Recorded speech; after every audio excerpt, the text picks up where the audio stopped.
Welcome to KTV news. Kadapa జిల్లా ప్రొద్దుటూరులో TDP రాష్ట్ర ప్రధాన కార్యదర్శి విఎస్ ముక్తిహార్ విలేకరుల సమావేశంలో మాట్లాడారు. మాజీ ఎమ్మెల్యే రాచమల్లి శివప్రసాద్ రెడ్డి అవినీతికి పాల్పడి ప్రొద్దుటూరును అసాంఘిక కార్యకలాపాలకు కేంద్రంగా మార్చారని ఆరోపించారు. ప్రస్తుతం ఇండస్ట్రియల్ ఎస్టేట్ నిర్మాణం ద్వారా అభివృద్ధి పనులు చేపడుతుండగా వాటిని అడ్డుకునే ప్రయత్నాలు చేస్తున్నారని విమర్శించారు. ఎమ్మెల్యే వరదరాజులరెడ్డి నాయకత్వంలో ప్రొద్దుటూరును అభివృద్ధి దిశగా తీసుకెళ్తున్నామని తెలిపారు. ప్రొద్దుటూరు సమస్యల గురించి కలెక్టర్ గారికి, ఎస్పీ గారికి ఫిర్యాదు చేస్తూ ప్రొద్దుటూరులో అవినీతి ఎక్కువైపోయింది, ప్రొద్దుటూరులో ఇసుక మాఫియా, ఇసుక దందా ఎక్కువైపోయింది, సౌడు దగ్గర పేదల భూములు లాక్కొని ఇండస్ట్రియల్ పేరుతో దౌర్జన్యాలు చేస్తున్నారు అనేది ప్రింట్ మీడియాలో రావటం జరిగింది, ఎలక్ట్రానిక్ మీడియాలో కూడా వచ్చింది. మేము రాచమల్లి శివప్రసాద్కి సవాల్ ఇస్తున్నాం. ఇసుక మాఫియా చేసేదానికి రాష్ట్రంలో ఉచిత ఇసుక చంద్రబాబు నాయుడు గారు ప్రమాణ స్వీకారం చేస్తానే మీరు చేసిన దౌర్భాగ్య పనులకు, మీరు చేసిన దౌర్జన్యాలకు, మీరు చేసిన అక్రమాలకు అడ్డుకట్ట వేస్తూ ఉచిత ఇసుక విధానాన్ని అమలు చేయడం జరిగింది. ఎవరికి అవసరమైతే ఏ ప్రాంతంలో ఇసుక దొరుకుతుందో ఆ ప్రాంతాల నుంచి ఉచితంగా పోయి ఇసుక తెచ్చుకోవచ్చని ఒక జీవోను పాస్ చేసి రాష్ట్రమంతా అమలు చేస్తూ ఉన్నారు. ఇక్కడ అమ్ముకునేదానికి మీ మాదిరిగా డిపోలు పెట్టి ట్రాక్టర్ 6,000 రూపాయలు, టిప్పర్ 60,000 నుంచి 70,000 రూపాయలు విధానం పెట్టలే ప్రభుత్వం. ఉచిత ఇసుక విధానం నడుస్తూ ఉంది ఆ రాష్ట్రంలో. నువ్వు నోటికి వచ్చినట్టు వరదారెడ్డి గారి మీద, వరదారెడ్డి కొడుకు కొండారెడ్డి గారి మీద రోజు 30 లక్షల రూపాయలు సంపాదిస్తున్నారు అని అంటాడవే. ఎక్కడుంది ఇసుక? ఉండే ఇసుక అంతా మనకు ఏరు పక్కనే ఉంది. ఎన్ని కిలోమీటర్లు ప్రొద్దుటూరుకు ఆనుకొని ఇసుక ఉండదో, ఒక్క పిరికెడు ఇసుక కూడా లేకుండా నువ్వు నీ బావమరిది బెంగళూరుకు, తెలంగాణకు తోలేసినారు. 1,00,000 రూపాయల లారీతో తోలినారు ఆ రోజుల్లో. ఒక పిడికెడు ఇసుక కూడా వదిలిపెట్టలే ఏట్లో. ఒక క్యూబిక్ మీటర్ ఇసుక కూడా లేదు, ఒక పిడికెడు ఇసుక కూడా లేదు.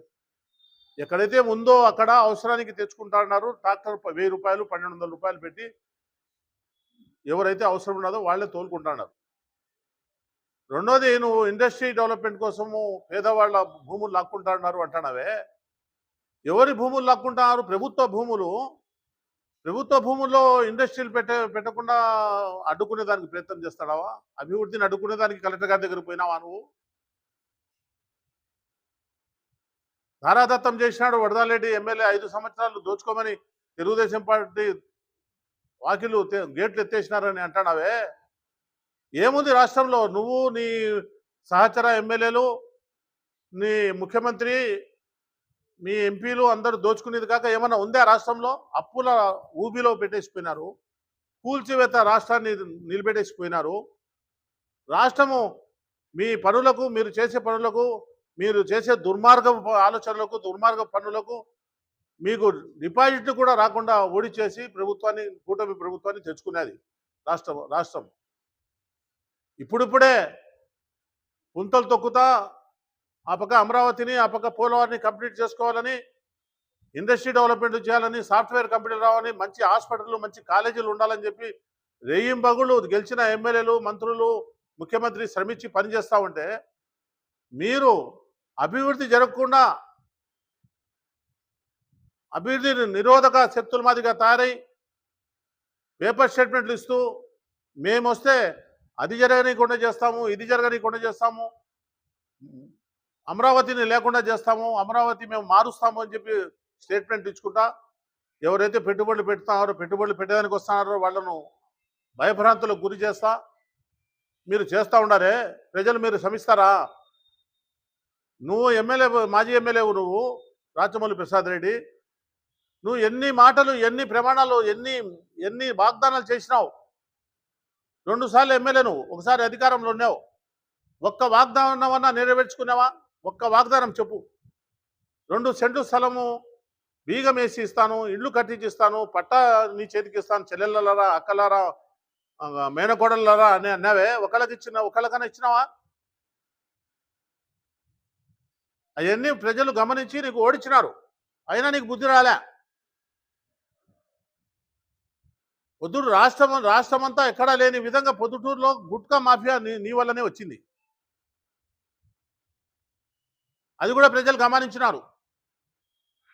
ఎవరు ఏ షాపులో అమ్మకుండా నీ బావమరిది నీ ఏజెంట్ను పెట్టి నువ్వు గుట్కాను అమ్మించినావు. క్రికెట్ గురించి క్రికెట్ ఇచ్చలవిడి అయిపోయింది అంటున్నావు.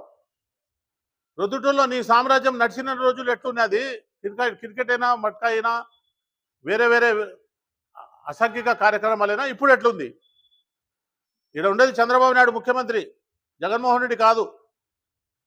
జగన్మోహన్ రెడ్డి ముఖ్యమంత్రి ఉన్నప్పుడు ఎమ్మెల్యేలు చెప్పినట్టుగా వినాలని పోలీస్ వ్యవస్థను, రెవెన్యూ వ్యవస్థను, ఎన్ని డిపార్ట్మెంట్లు ఉన్నాయో అన్ని డిపార్ట్మెంట్లను మీరు చెప్పు చేతుల్లో పెట్టుకొని నువ్వు ఒక ఎమ్మెల్యేగా ఉన్నప్పుడు నీకు ఒక ఎస్కాట్ ముందు పక్క కుయి కుయి కుయి అని ఒక బండి పోతాండాల, వెనకాల నీ సిబ్బంది.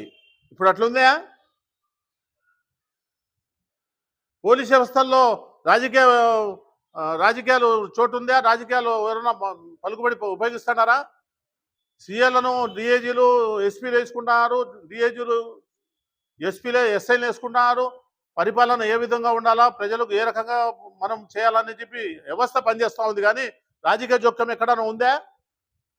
రాజకీయ జోక్యాలతో ఎవరైనా సీఏలు వచ్చినారా పొద్దుటూరులో? కడపలో ఎస్పీ గారు కానీ కలెక్టర్ గారు కానీ ఎవరైనా ఎమ్మెల్యేలు చెప్పినట్టుగా వచ్చినారా? మీరు మీ ఎంపీ గారు, మీరు ఎమ్మెల్యేలు, ముఖ్యమంత్రి అంజద్ బాషా ఉన్నప్పుడు ఎట్లున్నది పరిస్థితి? ఎవరిని పట్టుకొని పనిచేస్తున్నారు మీరు?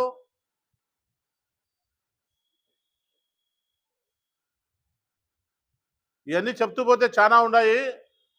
నువ్వు ఇంతటితో ఆపాలా. ప్రజలు నీ మాటలు నమ్మరు. ఎన్ని దేవాలయాలు ఉన్నాయో పొద్దుటూరులో అన్ని దేవాలయాలు అమ్మవారుల మీద, దేవుళ్ళ మీద, శివాలయాల మీద, రాముని దేవాలయాల మీద అన్ని ప్రమాణాలు అయిపోయినాయి. నేను వాళ్ళకి చెప్పాల్సిన అవసరం లేదు, నా అక్క చెల్లెళ్ళకు చెప్తానా, నేను ప్రజలకు చెప్పాల్సిన బాధ్యత నాకు ఉంది అంటావు. ఏం బాధ్యత ఉంది నీకు? ఏ అవినీతి ఆరోపణ నిరూపిస్తావు? ఏం పనులు చేసినా మేము నువ్వు అవినీతి ఆరోపణ నిరూపించేదానికి? ఎన్ని కోట్ల రూపాయలు పనులు చేసినాము? ఇప్పుడు మైదుకూరు రోడ్డు డెవలప్మెంట్ చేస్తున్నాము. ఇప్పుడు టెండర్లు ఇప్పుడు కాంట్రాక్టులు పనిచేస్తున్నారు. ఈ పక్క కొరపాడు రోడ్డు వైడనింగ్ 10-15 కోట్ల రూపాయలు ఇప్పుడు గవర్నమెంట్ తెచ్చి ఇప్పుడు పనిచేస్తున్నాము. ఇక్కడ అనకాపరమేశ్వరి సర్కిల్ నుంచి రిలయన్స్ పెట్రోల్ బంక్ వరకు రోడ్డు వైడనింగ్ చేసి ఇప్పుడు పనిచేస్తున్నాము. ఇప్పుడు అభివృద్ధి పనులు ఇప్పుడు జరుగుతూ ఉన్నాయి. నీ టైంలో ఏం జరిగినాయా? జరిగినట్టు బిల్లులు చేసుకున్నావు. మున్సిపాలిటీలో కానీ ప్రభుత్వ నిధులు కానీ జరిగినట్టు బిల్లులు చేసుకున్నావు. కూరగాయల మార్కెట్ 50 కోట్ల రూపాయలు ఎస్టిమేట్ అంచనా ఇచ్చి 20 కోట్ల రూపాయలు కూడా పని జరగలే, పని నిలబడిపోయింది. ఇప్పుడు నిధులు తీసుకొని వచ్చి ఇప్పుడు మొదలు పెట్టాము. అబద్ధాలు చెప్పి రోజుకు 10 అబద్ధాలు చెప్తే ఒకటన్నా జనం నమ్ముతారనే ఆలోచనతో నీ అబద్ధాలే నడుస్తానని ప్రజలందరూ గమనిస్తూ ఉన్నారు. ప్రజలు నువ్వు పోయినసారి 23,000 ఓట్లతో ఓడిపోయినావు. రాబోయే ఎలక్షన్లో 50,000తో ఖచ్చితంగా ఓడిపోతావని చెప్పి నేను ఈ సందర్భంగా తెలియజేస్తున్నాను. ఇంకొకటి, అసలు నీకు విషయం ఇంకోటి తెలియచడో లేదో, నీకు టికెటే ఇయ్యరు జగన్మోహన్ రెడ్డి. నువ్వు భ్రమ పడతాడావు, నువ్వు భ్రమలో ఉండవు. ప్రభుత్వం మాది వస్తుంది, నాకు టికెట్ ఇస్తారు, మళ్ళా నేను గెలుస్తా, నేను మంత్రిని అవుతా. భ్రమలో జీవించాల్సిందే నువ్వు. నీకు అసలు టికెటే రాదని చెప్పి నేను మీ ద్వారా రాజమౌళి ప్రసాద్కి తెలియజేస్తాడు. రెండో విషయం ఏమంటే, తెలుగుదేశం పార్టీలోనే ఉంటూ 2 సంవత్సరాలు ఇన్ఛార్జిగా పనిచేసిన ప్రవీణ్ కుమార్ రెడ్డి, వరదరాజరెడ్డి గారు కానీ వరదరారెడ్డి గారి కుమారుడు కానీ ఎటువంటి వాళ్ళు అనేది వాళ్ళ కుటుంబానికి అంతా తెలుసు. ప్రవీణ్ కుమార్ రెడ్డి పెద్దనాయన గారు మాజీ ఎమ్మెల్యే వీరశివారెడ్డి గారు అయితేనేమి, ప్రవీణ్ కుమార్ రెడ్డి గారి తండ్రి ప్రతాప్ రెడ్డి గారు అయితేనేమి, డాక్టర్ కృష్ణారెడ్డి గారు అయితేనేమి, రాఘవరెడ్డి గారు అయితేనేమి, వాళ్ళ కుటుంబంకంతా వరదరారెడ్డి గారి విషయము, వరదరారెడ్డి గారి కుటుంబం విషయము ప్రవీణ్ రెడ్డి గారికి తెలుసు. ప్రవీణ్ రెడ్డి గారు మొన్న చెప్తూ, నువ్వు ఊరంతా అప్పులు చేసినావు, నువ్వు అన్ని కోట్లు సంపాదించినావు, ఇన్ని కోట్లు సంపాదించినావు అని చెప్పి వరదారెడ్డి గారి కుటుంబం మీద, కొండారెడ్డి గారి మీద అపవాదులు వేయటము, మా పార్టీలోనే ఉంటూ, తెలుగుదేశం పార్టీలో ఉంటూ చేయటం ఇది సబబు కాదని చెప్పి నేను ప్రవీణ్ రెడ్డి కూడా తెలియజేస్తున్నాను. ఎందుకంటే 2 సంవత్సరాలు ఇన్ఛార్జిగా పనిచేసినావు, నీకు పార్టీ గన్మెన్ కూడా ఇచ్చింది, నువ్వు పార్టీలో ఉండవని చెప్పి తెలుగుదేశం పార్టీ కార్యకర్తలు కూడా పొద్దుటూరులో అనుకుంటా ఉన్నారు.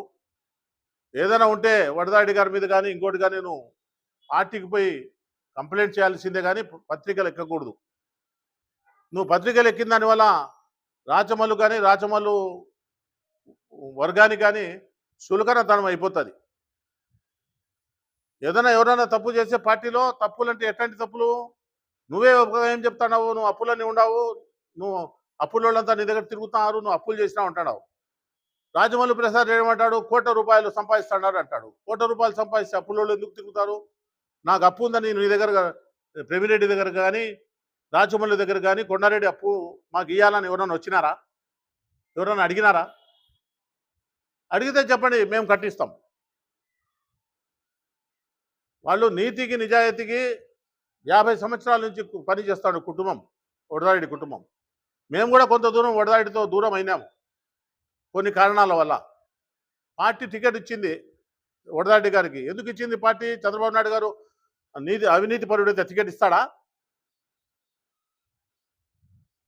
పార్టీ మైలేజీ వరదారెడ్డి గారికి బాగుందని, సురేష్ నాయుడుని కాదని, ప్రవీణ్ రెడ్డిని కాదని, లింగారెడ్డిని కాదని, ఇంకా కొంతమంది మాకు కావాలని అడిగేటోళ్ళని కాదని, వరదారెడ్డి గారికి 82 సంవత్సరాల వయసు ఉండే వ్యక్తికి టికెట్ ఇచ్చిందంటే ఎందుకు ఇచ్చింది? ప్రజల్లో మంచి బలం ఉంది, ప్రజల్లో మంచి పలుకుబడి ఉంది, ప్రజలు ఆదరిస్తారు. నీతివంతుడు, అవినీతి చేసే గుండెల్లో నిద్రపోతాడు, ఫ్యాక్షనిజాన్ని నిర్మూలించిన వాడు, పొద్దుటూ పట్టణాన్ని అభివృద్ధి చేసిన వాడని చెప్పి వరదారెడ్డి గారిని తెలుగుదేశం పార్టీ టికెట్ ఇచ్చింది. నువ్వు విమర్శిస్తే ఎట్లా? నువ్వు ఇన్ఛార్జిగా ఉన్నావు కదా, నీకు తెలియదా? నువ్వు మున్సిపల్ ఎలక్షన్ జరిపినావు, మండలం ఎలక్షన్, పంచాయతీ ఎలక్షన్ జరిపినావు. నీకు ఇన్ఛార్జ్ ఇచ్చినప్పుడు మేము తెలుగుదేశం పార్టీ కార్యకర్తలంతా నీ దగ్గర పనిచేయలేదా? నువ్వు ఏ విధంగా నువ్వు కొండారెడ్డి గారిని, వరదారెడ్డి గారిని అవినీతికి పాల్పడినారని చెప్తావు? అవతల వాళ్ళకు నువ్వు ఎట్లా ఆస్కారం ఇస్తావు? నువ్వు ఇప్పుడుకైనా ప్రవీణ్ రెడ్డికి మేము చెప్తాము, ప్రవీణ్ రెడ్డి ఏదన్నా ఉంటే పార్టీలో మాట్లాడుకోవాలా, పార్టీలో చర్చించుకోవాలా తప్ప పత్రికలకి ఎక్కి వైఎస్ఆర్సీపీ పార్టీ వాళ్ళకు చులకనతనంగా ఉండే విధంగా నువ్వు మాట్లాడకూడదు అని చెప్పి నేను ఈ పత్రికల ద్వారా ప్రవీణ్ రెడ్డి కూడా తెలియజేస్తున్నాను. రాచమల్లు ప్రసాద్ రెడ్డి అయితే, మీరు రాచమల్లు ప్రసాద్ రెడ్డికి టికెటే రాదు, ఆయనకు భవిష్యత్తు లేదు, భవిష్యత్తు అయిపోయింది. ఆయన కానీ, ఆయన బావమరిది కానీ, వాళ్ళ కుటుంబంలో ఎవరైనా కానీ వాళ్ళు ఎవరికి టికెట్ రాదు. ప్రజలు ఒకవేళ టికెట్ వచ్చినా చిత్తుగా ఓడించేదానికి ప్రజలంతా సంసిద్ధంగా ఉన్నారు. రేపు జరగబోయే స్థానిక సంస్థల ఎన్నికల్లో అతని బండారము, అతని బలము ఏదో నిరూపణ అవుతుంది. తొందరపడదని చెప్పి రాచమల్లు ప్రసాద్ రెడ్డి అబద్ధాలు మాట్లాడేది మానుకోవాలని చెప్పి నేను మీ ద్వారా, పత్రికల ద్వారా ఆయనకు తెలియజేసుకుంటూ సెలవు తీసుకుంటాను.